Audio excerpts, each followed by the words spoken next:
2026-2027 സാമ്പത്തിക വർഷത്തെ കേന്ദ്ര സംസ്ഥാന ബജറ്റുകൾ അവതരിപ്പിക്കപ്പെട്ടു കഴിഞ്ഞു. രാജ്യത്തിന്റെയും ജനങ്ങളുടെയും പുരോഗതി ലക്ഷ്യമിട്ടാണ് ഓരോ ബജറ്റുകളും അവതരിക്കപ്പെടുന്നത് എന്നതാണ് പൊതുവായ ധാരണ.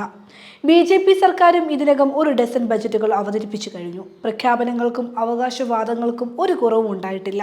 കേന്ദ്ര ബജറ്റ് അവതരിപ്പിച്ചിരിക്കുന്നതിന് 3 ദിവസം മുൻപ് അവതരിപ്പിച്ച സംസ്ഥാന ബജറ്റ് കേന്ദ്ര ബജറ്റുമായി ചേർത്ത് വെച്ച് പരിശോധിക്കുന്നത് ഉചിതമാകുമെന്ന് പ്രതീക്ഷിക്കുന്നു.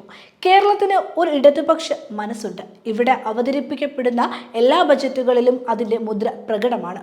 ജനുവരി 29 ധനമന്ത്രി KN ബാലഗോപാൽ അവതരിപ്പിച്ച ബജറ്റ് എല്ലാ വഴികളിലൂടെയും കേരളത്തെ, പൊതുസമൂഹത്തെ വലിയ തോതിൽ സ്വാധീനിക്കുന്ന ഒന്നായി മാറി എന്നതിൽ തർക്കമില്ല.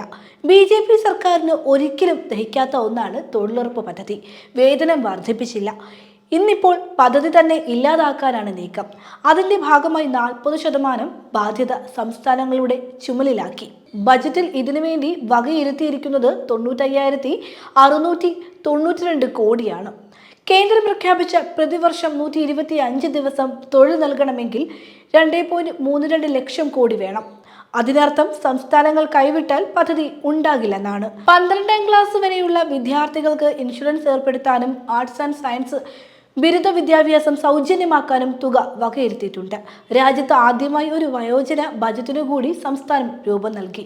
ക്ഷേമനിധി പെൻഷൻ ഉൾപ്പെടെ മുതിർന്ന പൗരന്മാർക്ക് വേണ്ടി ഒരു വർഷം ചെലവഴിക്കുന്ന തുക 46,236 കോടിയായി ഉയർന്നു. ഓട്ടോ, ടാക്സി തൊഴിലാളികൾ, ഹരിതകർമ്മസേന ഇവർക്കെല്ലാം ഗ്രൂപ്പ് ഇൻഷുറൻസ് ഏർപ്പെടുത്തും. കൃഷിയെ ശാസ്ത്രീയ വിജ്ഞാനവുമായി കൂട്ടിയിണക്കാൻ പദ്ധതി.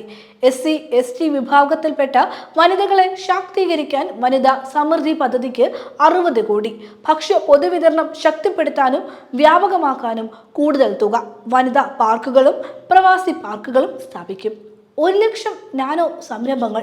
റബ്ബർ കർഷകർക്ക് ആശ്വാസമേകാൻ 700 കോടി മാറ്റിവെക്കുന്നു. എല്ലാവർക്കും ഭൂമി, എല്ലാവർക്കും വീട് എന്നീ ലക്ഷ്യങ്ങൾ വൈകാതെ കൈവരിക്കും. തദ്ദേശ സ്വയംഭരണ സ്ഥാപനങ്ങളിലെ ജനപ്രതിനിധി അലവൻസ് വർദ്ധിപ്പിക്കും. മുൻ ജനപ്രതിനിധികൾക്ക് ക്ഷേമനിധി. MC റോഡ് വികസനത്തിൽ ഇനി കുതിച്ചുചാട്ടമുണ്ടാകും.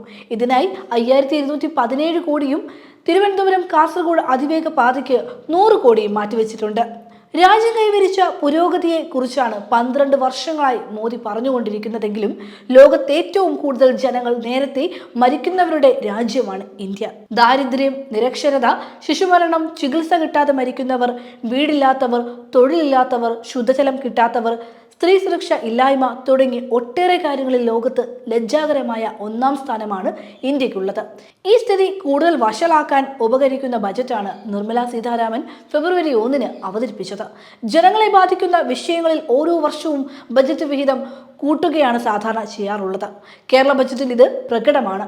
എന്നാൽ കേന്ദ്ര ബജറ്റിലോ ഇത്തരം മേഖലകളിലെല്ലാം വെട്ടിക്കുറവ് വരുത്തി. ദരിദ്രരില്ലാത്ത ഇന്ത്യയെക്കുറിച്ച് ചിന്തിക്കാനോ അതിനാവശ്യമായ ഒരു പാക്കേജ് ബജറ്റിലൂടെ പ്രഖ്യാപിക്കാനോ BJP സർക്കാരിന് എന്തെങ്കിലും കഴിയുമോ? രാജ്യത്ത് ഈ ബജറ്റ് കാലത്ത് ഉയർന്നു വരേണ്ട ഏറ്റവും വലിയ ചോദ്യം ഇതാകണം. ബജറ്റിൽ ഉൾപ്പെടുന്നതിന് വേണ്ടി കേരളം കേന്ദ്രത്തിന് സമർപ്പിച്ച അതിവേഗ റെയിൽ, എയിംസ്, ശബരിപാത, വിഴിഞ്ഞം തുറമുഖ വികസനം, തിരുവനന്തപുരം മെട്രോ, വയനാട് പുനരധിവാസം, വന്യജീവി ആക്രമണം തടയൽ ഉൾപ്പെടെ 29 കാര്യങ്ങളിൽ ഒന്നുപോലും അനുവദിച്ചില്ല. കേരളത്തിന്റെ സമഗ്രമായ വളർച്ച കേന്ദ്രത്തെ അലോസരപ്പെടുത്തുന്നു എന്നത് വ്യക്തമാണ്. കേരളത്തിലെ ബജറ്റുകൾ കേരളത്തെ വളർത്തിയിട്ടുണ്ട്. ജീവിതത്തിന്റെ സമസ്ത മേഖലകളിലും അതിന്റെ നേട്ടമെത്തി. പുതിയ ബജറ്റ് അതിന് കൂടുതൽ കരുത്തേകുന്നതായി മാറി. കേന്ദ്ര ബജറ്റുകൾ പലപ്പോഴും ജനജീവിതത്തെ ഗുണകരമായി സ്പർശിക്കുന്നതായി മാറാറില്ല.